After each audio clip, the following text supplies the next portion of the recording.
Salut les meilleurs, ici Debra Comeni, ton mentor en transformation de debracomeni.com.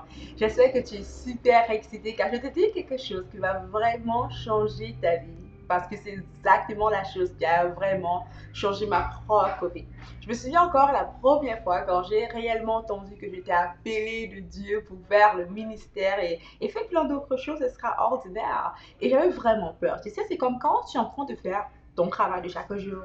Et subitement, Dieu te dit que tu vas faire autre chose, que tu vas complètement changer et faire autre chose. Tu prends peur. Si tu es quelqu'un un peu comme moi, tu auras peur. Alors j'ai pris peur, puis je me disais, ok Seigneur, je suis appelée à faire ce qui est connecté à toi, être dans le ministère, tout ce genre de choses extraordinaires. Gloire à toi pour cela. Mais s'il y a une chose que je veux te dire, et je veux juste être réellement honnête avec Dieu. Seigneur, je ne veux pas être pauvre.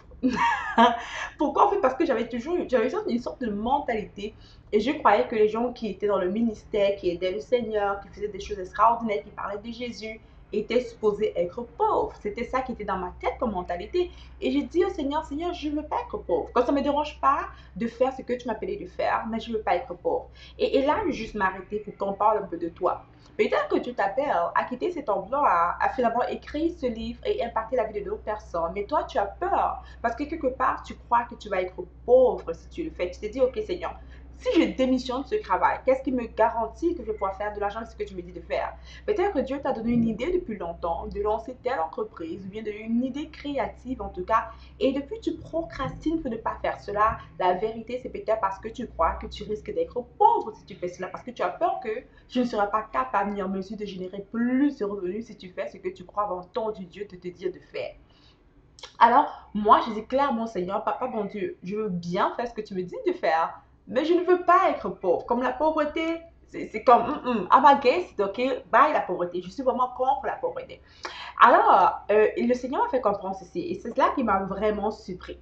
Il m'a dit, Debra, je veux que tu saches que, premièrement, c'est possible, ok, et là, je sais que je vais te surprendre. Je risque de te choquer, mais je te promets que c'est vrai. J'ai vraiment entendu ceci du Saint-Esprit. Ou die. Premièrement, il m'a fait comprendre que c'est possible que tu fasses sa volonté ou bien que tu fasses le ministère, comme tu peux entendre le ministère, et que tu sois pauvre. Pourquoi je vais te dire cela? Parce que beaucoup de gens croient que si je suis sur le chemin de Dieu, je vais prospérer en richesse. Je vais être riche. Et c'est faux. C'est faux. Il y a des gens qui servent le Seigneur de tout leur cœur, de tout leur âme, et ne sont pas riches financièrement. Et c'est OK. C'est OK. OK? Alors, c'est OK d'être pauvre, c'est OK d'être riche, tout dépend de toi. Et ce qui m'a fait comprendre, en tout cas, c'est qu'il y a une chose, par contre, qui est nécessaire pour que mon ministère puisse prospérer. Et je vais te dire ceci a changé complètement ma vie, ma façon de voir les choses, parce que c'est la même chose qui est nécessaire pour toi aussi, pour que ton ministère a prospéré, pour que ton ministère puisse prospérer. Et le ministère ne veut pas dire que tu vas pouvoir être pasteur, évangéliste ou apôtre. Ce n'est pas seulement ça le ministère. Toi et moi, chacun d'entre nous, nous avions tous un ministère. Ça peut être le ministère de lancer ton entreprise, ça peut être un ministère d'écrire tes livres, d'être speaker, ou même juste de travailler dans ton travail, être directrice d'entreprise, ça peut être ton ministère. Être au CAC, ça peut être ton ministère. Être infirmière, docteur, médecin, architecte, ça peut être ton ministère. Alors, il m'a fait comprendre que faire ce qu'il m'appelait à faire ne me garantit pas la richesse et l'abondance. Et là, j'étais vraiment surprise, honnêtement, parce que je croyais mentalement que ceux qui étaient pauvres étaient ceux qui ne faisaient pas la volonté de Dieu. Alors que c'est faux. OK? Et dans la parole, on peut voir plusieurs fois comment l'apôtre Paul, ou même différents apôtres, n'ont pas été financièrement riches parfois. Parfois, ils étaient, mais parfois, ils étaient dans le manque. C'est pour ça que l'apôtre Paul a eu à dire que j'ai appris à me contenter, j'ai appris à être satisfait parce que je sois riche ou pauvre, ou bien que j'ai... Moi, en fait, la pauvreté, c'est une mentalité. Donc, l'apôtre Paul se considérait toujours comme quelqu'un de riche. Mais que financièrement, je suis rempli d'abondance, ou bien que je n'ai pas assez d'abondance, il dit qu'il se contente. Il a appris à se contenter de tout, right? De toutes sortes de situations. So, le Seigneur m'a fait comprendre, il m'a dit clairement que ce n'est pas parce que je fais son ministère, ou bien que j'entre dans le ministère, que j'allais être pauvre et riche. Cela ne compte pas. Mais si j'appliquais une clé, il m'a dit si j'appliquais ceci, j'allais réussir. J'allais vraiment réussir ce qu'il m'appelle à faire. Donc avant qu'on aille trop loin, je vais juste un peu retourner en arrière et te faire comprendre de quoi on parle ici. On parle ici de la mission de vie que Dieu a pour toi, de l'appel que Dieu a pour toi, de la raison pour laquelle tu as été prédestiné et créé sur la terre. C'est de ça qu'on parle présentement. Et j'ai un peu sorti du concept spirituel et parler un peu de Steve Jobs. Steve Jobs qui a créé ce beau téléphone de iPhone, right? Présentement, j'ai un beau iPhone and I love my iPhone. Steve Jobs aura pu créer ceci sans avoir les stratégies, sans avoir les connaissances, les compétences, ni les personnes nécessaires pour aider à ce que cette entreprise de iPhone soit une multinationale extraordinaire, populaire au monde, sinon l'une des numéros 1 au monde entier, right? Steve Jobs aurait pu être seulement cette personne qui a l'idée du iPhone. Il fait la maquette du iPhone, il pense à ça, il dessine cela, puis voilà, right? Mais grâce à plusieurs personnes, l'entreprise Apple est devenue l'entreprise Apple que toi et moi on connaît aujourd'hui. So, avant qu'on aille plus je veux juste que tu comprennes que le but de Dieu pour toi n'est pas quelque chose que tu es appelé à accomplir toute seule. En d'autres mots, il a prédestiné des gens d'avance pour toi, pour t'aider à accomplir la mission que Dieu a pour toi. Alors, oui, tu reçois l'appel de Dieu. Oui, tu revêts c'est quoi ta destinée. Mais tu n'es pas appelé à le faire tout seul. Il y a des gens qu'il a préparés d'avance pour te soutenir. Et souvent, on a peur de croire que cette chose ne va pas vraiment marcher. La peur de croire que c'est impossible pour nous de réussir nous empêche même de faire l'étape 1. Maintenant, ce que nous, on veut créer souvent, c'est que quand Dieu nous révèle notre mission de vie, immédiatement, ça se passe. Right? Ou bien qu'il y a de l'aide. Et j'entends souvent des gens me dire, oui, mais par où est-ce que je commence? Je ne connais personne qui va pouvoir m'aider, je ne connais rien dans le domaine. Qu'est-ce que je fais? Et à chaque fois, je l'ai dit, commence par l'étape 1. Après 1, c'est 2. Après 2, c'est 3. Et c'est pendant que tu avances toi-même sur le chemin que Dieu a pour toi, là, il va te connecter à la personne qui va pouvoir t'aider à faire propulser cette entreprise, faire propulser cette vision où ça doit aller. Un peu comme il a fait pour Moïse. Tu te souviens, Moïse, lorsque le Seigneur lui révèle sa mission qu'il doit faire, lui révèle la raison pour laquelle il était créé. Il est quand, ok, cool, mais Seigneur, j'ai peur. Je ne sais pas comment parler. Tu lui dis, ne t'inquiète pas. Il y aura quelqu'un pour t'aider dans ça. Maintenant, il faut que tu partes. Maintenant, il faut que tu partes. Maintenant, il faut que tu partes. En d'autres termes, sors de ta zone de confort et pars où j'étais appelé d'aller. Et j'ai vraiment l'impression dans mon cœur que Dieu parle à plusieurs personnes présentement. Donc, on peut dire à tout le monde qui entend son voix, sors de ta zone de confort et va où j'étais envoyé d'aller. Quelque chose d'intéressant s'est produit quand Moïse est parti. Sur le chemin, Moïse a rencontré son frère Aaron qui a pu l'aider. Sur le chemin, pas en attendant, pas en restant où il était, en sortant de ta zone de confort, tu vas voir plusieurs personnes qui vont t'aider à créer, du moins à propulser ces missions. Mais il faut d'abord que tu sois sur le chemin. Premièrement, sors de ta zone de confort. Alors, quand durant ce moment assez super sympa avec le Seigneur, où je dis Seigneur, j'ai vraiment peur de ce que tu me dis de faire, est-ce que je vais pouvoir prospérer? Je ne veux pas être pauvre. Moi, j'aime beaucoup l'argent, j'aime la richesse, j'aime le luxe, j'aime le bonheur. I love money, guys. J'aime l'argent. Ok, je ne suis pas en amour avec l'argent, mais j'aime l'argent. Je n'ai aucun problème avec l'argent. Je veux être multimilliardaire s'il le faut. Je veux faire de grandes choses extraordinaires. Je veux être ce genre de personne qui a son jet privé. Comme je n'ai aucun problème à avoir un jet privé. Je n'ai aucun problème à ce que les pasteurs ont des jets privés. Aucun problème. D'ailleurs, ça m'inspire. Alors, je ne fais pas partie des gens qui critiquent l'église parce qu'il y a un jet privé. Au contraire, je suis inspirée par cela. So, je dis, Seigneur, c'est cool ce que tu dis, je veux bien, mais comme en vérité, j'ai juste peur. J'ai peur d'être pauvre. Je ne veux pas être pauvre, Yahweh. Je ne veux pas être pauvre. Qui ici, dans son cœur, ne veut pas être pauvre? Et a comme peur de faire ce que Dieu l'appelle à faire parce qu'il ne veut pas être pauvre. Et pourquoi je dis pauvre? Parce que très souvent, on ne sait pas comment faire pour subvenir à nos besoins dans cette nouvelle zone. Comme si je sors de ma zone de confort, je ne sais pas comment faire. Right? Parce que tu es tellement habitué à te comporter d'une certaine façon, tellement habitué d'être avec un environnement d'une certaine façon, tu es tellement habitué à dépenser un certain montant, tellement habitué avec un travail, même si tu n'aimes pas, que c'est dur de sortir de sa zone de confort et de faire ce que tu ne connais pas. Alors que ça semble être difficile, pourtant c'est facile et c'est supporté par Dieu.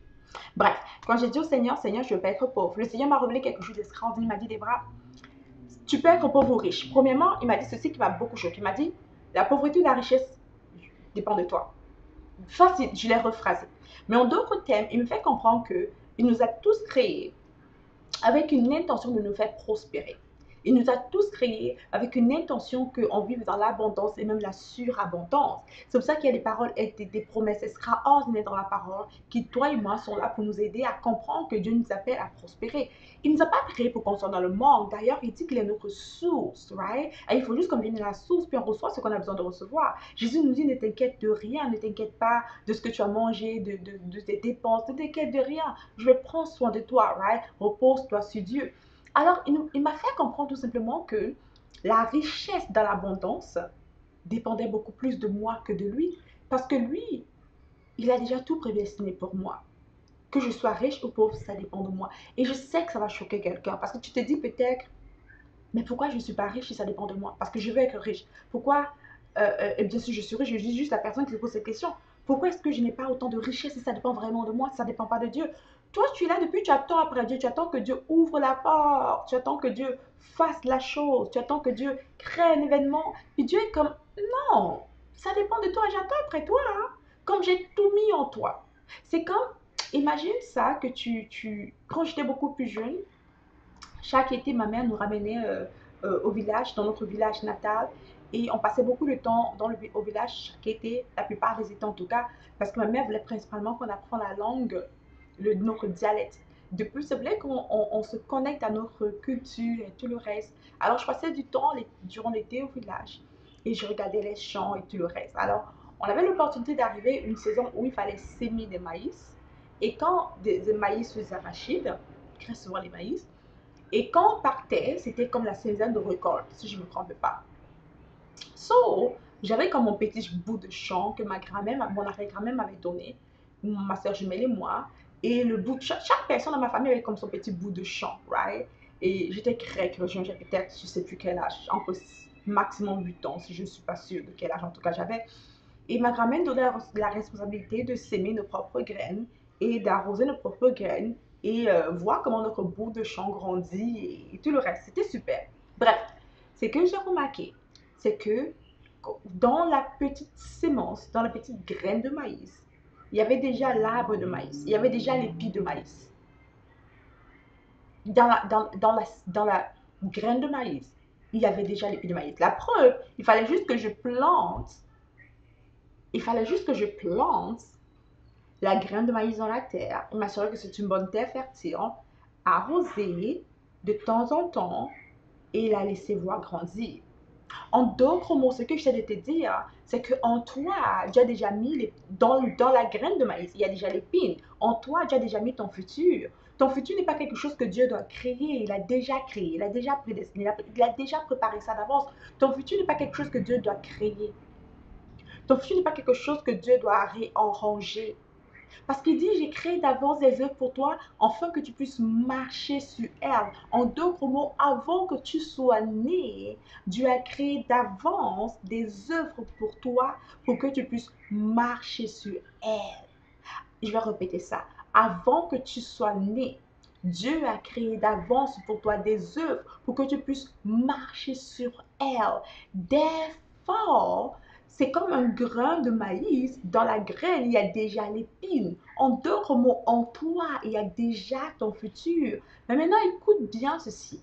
Si la graine de maïs reste sur ma main, elle ne va jamais devenir une épine. Que je prie sur cette graine, que je parle sur cette graine, que je prophétise sur cette graine, que je chante des louanges sur cette graine, que je jeûne sur cette graine, jamais cette graine va devenir une épine sur mes mains. Il faut absolument que je prenne cette graine et que je la sème. Je la sème où? Dans la terre fertile. En d'autres mots, il faut que cette graine soit transformée. Il faut que cette graine passe au travers d'une transformation, qu'elle sorte de sa zone de confort et où elle ne connaît pas, où elle n'est pas confortable, où c'est étranger, où ce qui semble être la noirceur. Pendant quelques temps, pendant ce temps-là qu'elle est dans la terre, elle commence à créer des racines, à grandir, à se transformer. Elle quitte de son état de graine de maïs elle commence à devenir une sorte de plante, si je ne me trompe pas. Et elle grandit, et ensuite elle devient une grande plante. Et après le temps, elle produit des épines de maïs qui sont plusieurs graines de maïs. Alors la nature nous montre que pour que quelque chose soit, Il faut absolument qu'il passe par une transformation. La vérité ici, c'est que la raison pour laquelle les choses pourtant ne changent pas comme tu le désires ou n'avancent pas comme tu le désires, à part que si tu manques peut-être de patience, c'est très souvent parce que tu refuses de te laisser être transformé. Pourquoi? Parce que la transformation n'est pas fun, ce n'est pas gros, c'est souvent étrange, bizarre, parfois même difficile, mais elle est simple. Pour que la graine de maïs qui était sur mes mains produise une épine de maïs avec un arbre, un mini arbre, je ne sais pas comment on appelle, c'est un arbre, je ne sais pas si c'est un arbre de maïs, bref, ils ont des mini arbres de maïs avec plusieurs épines. Il faut qu'elles soient semées, il faut qu'elles soient plantées. Et c'est là ce que Dieu est en train de vouloir faire dans ta vie. Il veut te planter. Il veut te planter. Ensuite, il veut que tu grandisses où tu es planté. Il veut te planter. Il veut que tu grandisses où tu es planté. Maintenant, le truc, c'est que, et ça, c'est vraiment notre côté intellectuel, humain, c'est quelque chose qui est en nous. Dès qu'on est quelque part maintenant où on doit grandir, où on est planté, dès que ça fait peur, dès que ça semble être difficile ou différent, on cherche à fuir. Pourtant, la bonne nouvelle, c'est que ce que tu veux fuir est ce qui est là pour te faire prospérer. Je veux que tu tagues quelqu'un sur ce message. Je veux que tu partages ce message. Partage ce message, s'il te plaît, et tague quelqu'un. C'est vraiment important. Tague quelqu'un sur ce message et partage quelqu'un d'autre. Comment? Partage et tague. Je vais te voir taguer des gens sur ce message et partager.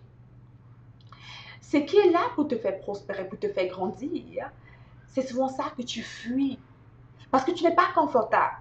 C'est pour cela que je vois beaucoup de femmes, ou même des hommes dans un mariage, dans une relation, et dès que ça devient difficile, la première nouvelle, c'est de fuir. Et moi, j'étais comme ça au départ de mon mariage. Comme dès que c'est difficile, je rentre, je pars chez ma mère. Je pars chez ma mère. Bye. Ah, non, c'est fini, je pars chez ma mère. Right? Et je ne laissais pas l'opportunité de me laisser transformer par ce qui semble être des difficultés. En fait, ce que je vais te dire, c'est que la difficulté que tu vis, c'est une opportunité cachée de Dieu pour te propulser vers ta destinée. La difficulté que tu vis, c'est une opportunité cachée par Dieu. C'est un mystère caché par Dieu pour te faire propulser vers ta destinée. Je vais répéter ça. La difficulté que tu es en train de vivre en ce moment précis de ta vie est une opportunité déguisée pour te faire propulser vers ta destinée. Ce que tu vis, c'est une opportunité déguisée. Alors tu essaies de fuir. Pourtant tu te dis non, c'est une opportunité qui va te transformer pour te faire propulser vers ta destinée. Alors ce n'est pas le temps pour toi de fuir. Et tu dis Seigneur, je veux que cette coupe me passe. Et tu dis non, cette coupe ne peut pas te passer. Parce que c'est la coupe même que tu as besoin de boire pour te propulser vers ta destinée. Do you get me? Cette coupe ne peut pas te passer parce que c'est une coupe-là que tu as besoin de boire pour te propulser vers ta destinée. Alors, c'est le temps pour toi de lean, de sortir de cette zone de confort que tu as et de faire face à ces difficultés. Ce n'est pas le temps pour toi de te cacher, de dire au revoir, de dire je démissionne, de changer de poste, de changer. No way! C'est le temps pour toi de grandir où tu es planté. C'est le temps pour toi de te sortir de te laisser transformer. Car cette coupe qui est devant toi, cette difficulté qui est devant toi, c'est une opportunité cachée de Dieu pour te propulser vers ta destinée. Je me souviens encore pendant que je parle, quand le Seigneur Jésus, il priait, il a dit Seigneur, il dit Père, si seulement cette coupe peut me passer. Si seulement cette coupe peut me passer, mais que ta volonté soit faite. Et si c'est une coupe qui devait être passée, ça allait se passer. Ça allait le passer. Right? Mais que ta volonté soit faite. Mais que ta volonté soit faite. Devine quoi? La coupe n'est pas passée. Elle a dû passer au travers de cela pour toi et moi. En fait, cette coupe qui était difficile, qui était terrible, était la clé pour qu'il accomplisse sa mission de vie. Et c'est la même chose pour toi. Cette coupe qui semble être difficile et terrible dans ton mariage. Cette coupe qui semble être difficile et terrible dans tes finances. Cette coupe qui semble être difficile et terrible dans ta famille. Cette coupe qui semble être difficile et terrible dans ton travail. Ce sont des opportunités cachées de Dieu pour te propulser vers ta destinée. Pourquoi Dieu cache cette opportunité? Parce qu'il sait que si l'ennemi sait que c'est en fait une opportunité et que ce n'est pas fait pour te détruire, mais pour te construire, l'ennemi va vouloir tout faire pour que tu ne passes pas au travers de cette coupe. Pourtant, c'est la coupe qu'il faut faire, c'est la coupe que tu dois boire pour te propulser vers ta destinée. Alors juste pense une seconde, pense si Satan savait vraiment que la crucifixion était la clé qu'elle allait faire que Jésus puisse sauver le milieu de personnes. Il n'allait jamais permettre que Jésus soit crucifié. Au contraire. Right? Au contraire. Right? Alors, il fallait absolument que ce soit comme un problème caché, une opportunité cachée, un mystère caché. Et c'est la même chose pour toi. C'est l'ennemi sait que les problèmes financiers qu'il met devant toi, c'est vraiment l'opportunité cachée de Dieu pour te faire découvrir une clé pour consommer carrément tes finances et celles de ta future génération. Il n'allait même pas te combattre dans tes finances. Si l'ennemi savait vraiment que cette difficulté que tu as dans ton mariage, c'était en fait l'opportunité cachée de Dieu pour reconstruire tes fondations, afin que ton mariage devienne un mariage solide et ferme pour pouvoir vivre des milliers d'années, des centaines, de nombre d'années possibles ensemble. Enfin, vous soyez un exemple pour vos enfants, les enfants de vos enfants dans le mariage et pour restaurer complètement la vie familiale, l'image familiale du couple dans votre famille, qui utilisait ton couple présentement et que c'est une opportunité cachée. Il n'allait jamais vous laisser passer au travers de cette difficulté dans le mariage. Si l'ennemi savait vraiment que parce que présentement tu es comme harcelé au travail, tu es comme un méprisé au travail, que c'est l'opportunité que Dieu a permis, cette opportunité cachée là, que Dieu est en train de permettre pour que tu découvres en toi des potentiels, des habiletés, des skills, pour te refaire, pour te propulser vers ta destinée qui est peut-être sur ton entrepreneuriat, pour te faire pousser vers cette idée extraordinaire qui est en toi, afin que tu lances cette entreprise qui réussit à faire des milliers de dollars. Il n'allait jamais permettre que tes collègues te décrivent au travail, te méprisent. Je veux que tu partages ce message et que tu tagues quelqu'un d'autre. Ce que je suis en train de te dire, c'est que ce que tu vis n'est pas fait pour te décrire, même si Satan croit qu'il va te décrire. Ce que tu vis est fait pour te faire construire et te propulser. La difficulté que tu as aujourd'hui devant toi n'est pas fait pour te faire détruire, mais c'est fait pour te faire construire. C'est fait pour te construire et te propulser vers le chemin que Dieu a pour toi. Est-ce que tu es prêt? Je suis en train de voir dans mon esprit comme des fusées. Tu vois les fusées, lorsqu'avant qu'elles ne décollent, elles sont juste là placées, puis on voit le feu en bas, on voit le feu en bas, on voit le feu en bas, on voit le feu. Vous. Imagine ça que les gens, pour le voir, se disent, oh my God, il y a un feu, alors éteindre le feu. Non, il y a une tension. Non, cette tension est nécessaire pour pouvoir te propulser. Cette tension est nécessaire pour propulser la fusée au plus haut. C'est exactement ce que Dieu est en train de faire pour toi. Cette tension que tu es en train de vivre dans ta vie, dans tes finances, dans ton mariage, dans ta vie professionnelle. C'est tout simplement ce qui est nécessaire pour te propulser tellement haut, beaucoup plus haut que tu puisses penser ou imaginer. Tague quelqu'un d'autre dans ce message. Comment? Je te vois taguer d'autres personnes et partager. Je te vois taguer et partager. Si Satan savait une seule seconde que cette difficulté n'était pas pour te détruire, mais pour te construire et pour te propulser, girl,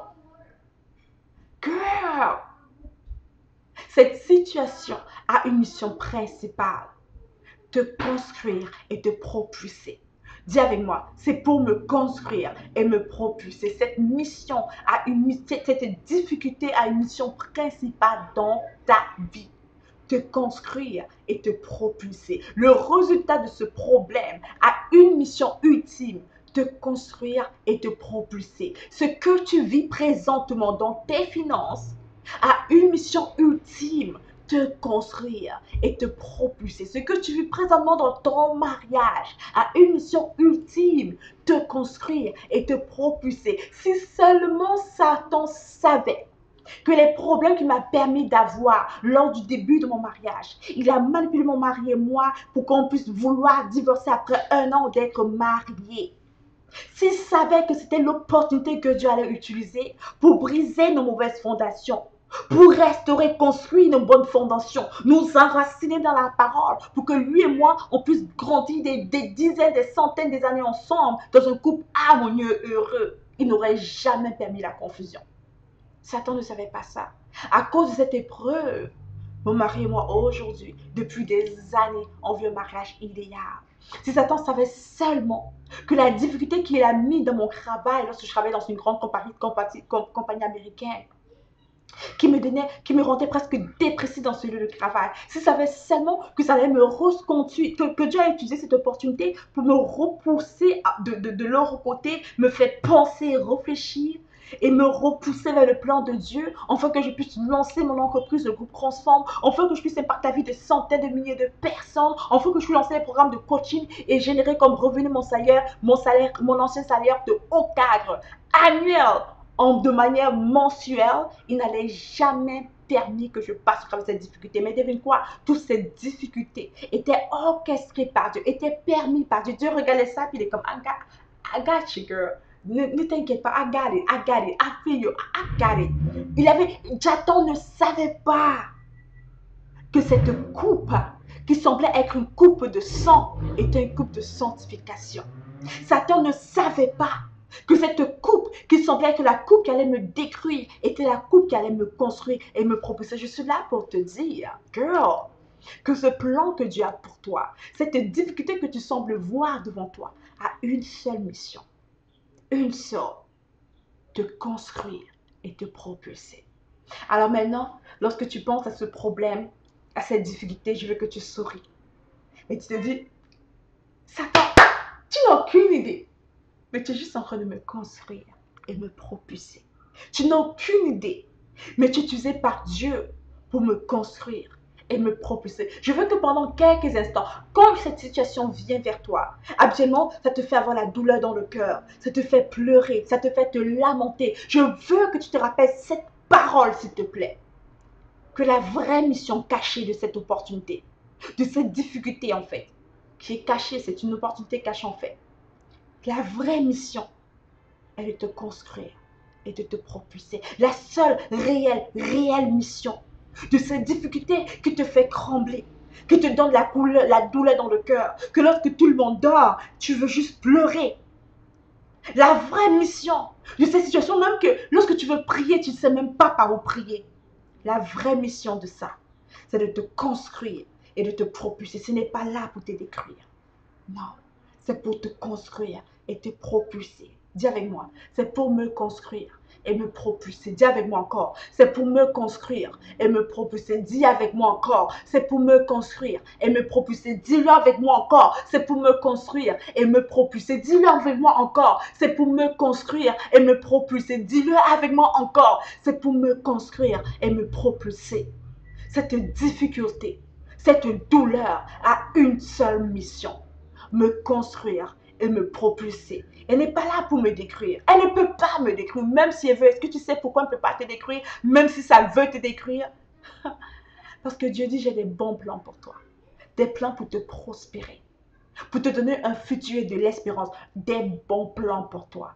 Si Dieu a permis cette opportunité, si Dieu a permis cette difficulté, qui est une opportunité cachée, c'est pour manifester ses bons plans pour toi. Et je sais que tu me dis, Debra, comment est-ce possible? J'ai l'impression de mourir. J'ai l'impression que c'est trop dur, c'est trop lourd. Rappelle-toi de cette parole qui dit que Dieu ne peut pas te donner quelque chose que tu ne peux pas supporter. Ça veut dire que tu as la pointure de cette douleur. Ça veut dire que tu as la pointure de cette soulier. Tu as la pointure de ce... C'est à ta pointure. C'est à ta pointure. Cette situation ne peut pas te dépasser. Ça ne peut pas te surpasser. C'est à ta pointure. You got this. Tu es capable de le surmonter, de le surpasser. You got this. You got this. You got this. Come on. Come on. La mission de cette situation, c'est pour te construire et non de te détruire. Satan croit que ça va te détruire. Hello, il est aveuglé. Il est aveuglé. Satan croit que ça va te détruire. Je suis en train de voir Papa Bon Dieu en train de rire. Elle est comme, ok, comme, tu croyais que ça allait la détruire. Non, non, non, non. C'est là pour te construire et te propulser. C'est là pour te construire et te propulser. Finalement, mon dernier mot pour toi ici, il y a plusieurs personnes qui vivent comme les mêmes événements dans leur vie encore et encore. C'est comme si chaque année, tu revis la même situation. C'est comme un cercle vicieux. Right? C'est comme si chaque année, l'histoire recommence encore et ça recommence encore. Et je sais qu'à l'église, parfois on te dit que oh, c'est parce que l'ennemi, esprit de tout ça veut revenir. Mais je vais te simplifier tout ça juste pour toi ceci aujourd'hui, pour te faire comprendre ceci. Que ce que tu vis en fait, la raison pour laquelle ça se répète, girl, c'est parce que tu ne fais pas face au combat. C'est parce que tu veux fuir continuellement. C'est parce que tu ne stands pas still. C'est le temps pour toi de sortir de ta zone de confort, de ne pas murmurer, de te cacher, mais de te lever, girl. Stand up. C'est le temps pour toi de te lever. Be ready for the fight. Tu sais, l'ennemi revient encore et encore, tant que je ne l'ai pas tapé, il va revenir. Parce qu'il sait que je suis sa proie facile. C'est comme quand tu es jeune et qu'il y a comme quelqu'un qu'on taquine toujours en classe. Je sais pas comment j'étais jeune, il y avait quelqu'un qui... Et je détestais voir les gens qui taquinaient, les bullies, ils allaient te taquiner, ils allaient taquiner quelqu'un. Puis j'étais toujours celle qui allait défendre ceux qui étaient comme... I'm like, come, let's fight, ok? J'allais pas me battre, mais j'avais tellement de la bouche ouverte, comme j'avais tellement une grande bouche, que quand je voyais quelqu'un qui était comme piétiné, I was ready to fight for him. J'étais prêt à me combattre pour lui. So, ce que je veux te dire, c'est que c'est comme quand ces personnes, quand on les taquine chaque jour, ils sont comme, ah, on m'a taquiné, oh, on a pris mon lunch, oh, on a pris mon argent, oh, oh. Celui qui t'abat, celui qui te bully, va revenir chaque jour te faire ça. Celui qui te bully, celui qui te, je sais pas c'est quoi le mot, si tu connais le mot, écris-le. Celui qui te bully va venir chaque fois, chaque jour va venir voler ton linge. Right? Rappelle-toi quand tu étais plus jeune à l'école, celui qui te bully va chaque jour revenir pour prendre ton linge, pour te menacer. Depuis le jour que ça va arriver, c'est quand? Le jour que ça va prendre fin, est-ce que tu sais c'est quand? Partage ce message, tag quelqu'un. Est-ce que tu sais c'est quand le jour que ça va arrêter? Est-ce que tu sais c'est quand le jour que ça s'arrête? Est-ce que tu as une idée du jour quand ça s'arrête? Ça s'arrête le jour que tu dis non. T'es comme, let's fight. Ayons ce combat. Je ne vais pas fuir, je ne vais pas me cacher, je ne vais pas pleurer, je ne vais pas être timide, disant, oh Seigneur, aide-moi. I'm going to stand. I'm going to stand. Je vais rester debout contre toi, bully, et je vais te fight. La même chose que tu dois faire. Si ce problème se répète encore et encore, c'est le temps que tu fasses face à cela. Et non que tu te caches, et non que tu pleures, non que tu murmures, non que tu cries, Seigneur, de moi. C'est le temps que tu te rends compte que les âmes de Dieu sont en toi. Et c'est le temps pour toi de combattre cette situation. So enough is enough. Première chose que tu dois comprendre, ça ne peut pas te détruire. Deuxième chose que tu dois comprendre, cette situation a une mission ultime, te construire et te propulser. Et finalement, si tu veux mettre fin à cette situation pour toujours, il faut que tu sortes de ta zone de confort et que tu sois forte et que tu stand still. Alright? Alright. Alors, écoute, j'ai pris le temps de te partager ce message. Puis je sais que c'est prédestiné par Dieu que tu l'entendes. Je sais que c'est prédestiné par Dieu pour que tu l'entendes. Pour que les choses puissent changer extraordinairement pour le meilleur dès maintenant, dès aujourd'hui. Cette situation a une seule mission. Te construire et te propulser. Te construire et te propulser. Te construire et te propulser. Alright? Sur ce, je veux que tu saches que mon équipe et moi, on est en train d'organiser un événement assez puissant qui va vraiment t'aider à te propulser dans ta vie financière, si c'est un domaine de ta vie où tu as des difficultés, et que tu sois, même si c'est que tu fais 100 000 $ l'année ou 1 million de dollars l'année, ou même plus, it doesn't matter. Il y a toujours à apprendre. Il y a des choses que les gens qui réussissent font, c'est que chaque jour, ils apprennent. Ils ne s'arrêtent jamais. Ils ne croient jamais qu'ils sont parfaits, qu'ils connaissent déjà tout. Alors, mon équipe et moi, on a lancé un challenge qu'on appelle Transforme tes finances avec la parole. C'est un challenge qui est complètement gratuit. C'est un challenge qui va durer pendant 5 jours. Transforme tes finances avec la parole. On va te montrer exactement comment tu vas faire pour gérer tes finances, pour consommer tes finances, pour multiplier tes revenus et faire en sorte que l'argent travaille pour toi. La mission ultime derrière cela, c'est lorsque je lis la parole et que je comprends que Dieu n'a aucun problème de bénir ni toi ni moi financièrement. Mais la vérité, c'est qu'il ne peut pas donner comme 1 million de dollars à quelqu'un qui ne sait pas comment gérer 100 000 $. Il ne peut pas donner non plus 100 000 $ à quelqu'un qui ne sait pas gérer 10 000 $. Il ne peut pas donner 10 000 $ à quelqu'un qui ne sait pas comment gérer 1 000 $. Il ne peut pas donner 1 000 $ à quelqu'un qui ne sait pas gérer 100 $. Right? C'est aussi simple que ça. Et très souvent, ce que moi j'ai compris en tout cas du Seigneur, c'est que financièrement, c'est pas que Dieu ne veut pas nous bénir, c'est qu'on n'a pas amélioré nos connaissances, nos attitudes dans le domaine financier. On ne comprend pas le langage financier et c'est à cause du manque de notre ignorance. À cause de notre ignorance, notre manque de connaissances, qu'on périt. Alors que tu sois en train de faire 100 000 $ l'année ou moins, ou que tu fais 100 000 $ l'année et plus, et que tu veux encore faire plus, il est temps pour toi d'apprendre de nouvelles habilités, aptitudes, qui vont vraiment t'aider à prospérer financièrement. Bon, tu vas prendre 2 mois. Quelqu'un qui génère son revenu annuel. J'avais un poste de haut au CAC pour une grande entreprise américaine, pour une grande multinationale américaine. Je génère ce revenu comme donné par année en un mois. Puis récemment, j'ai comme généré ce revenu, même pas généré, je générais comme en moins de 2 heures de temps. 31 500 $ en 2 heures. 31 500. Ça, c'est le revenu annuel de quelqu'un. En 2 heures de temps, j'ai généré 31 500 $.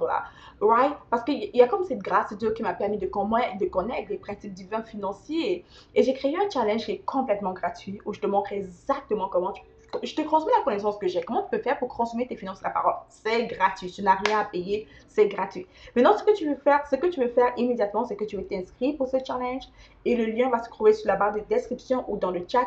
Il y aura un membre de l'équipe, tu vas voir peut-être Jacqueline Ambassadrice, il y a un membre de l'équipe, tu vas le poster dans quelques secondes.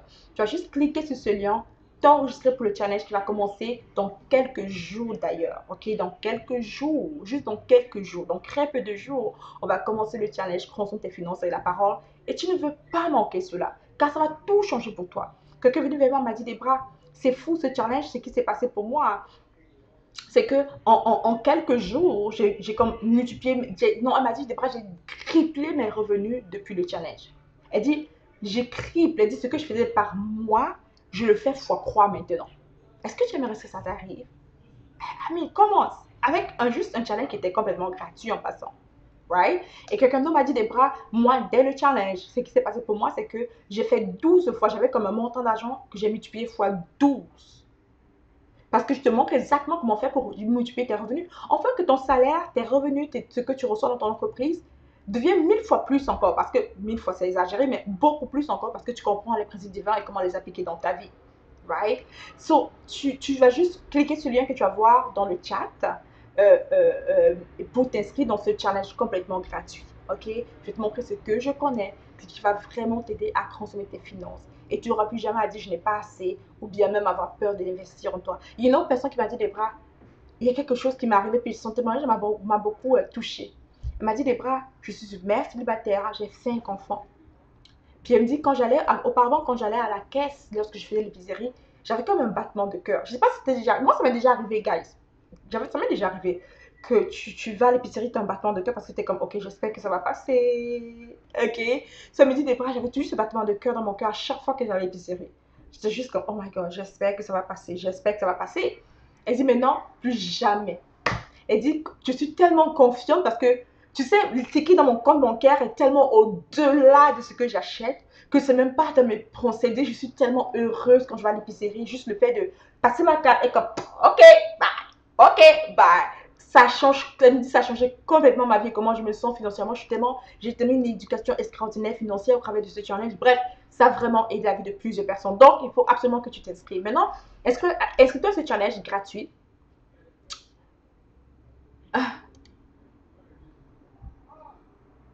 Wow. Ok, Christa qui dit qu'en 2 semaines, tu as gagné plus que moi en 15 mois. Girl, tu dois t'inscrire absolument à ce challenge. Absolument, ok? Absolument à ce challenge. So, inscris à ce challenge complètement gratuit. Tu vas avoir vraiment beaucoup de fun. Et quand tu vas t'inscrire à ce challenge, je vais te proposer quelque chose qui est fantastique, prends le temps de lire.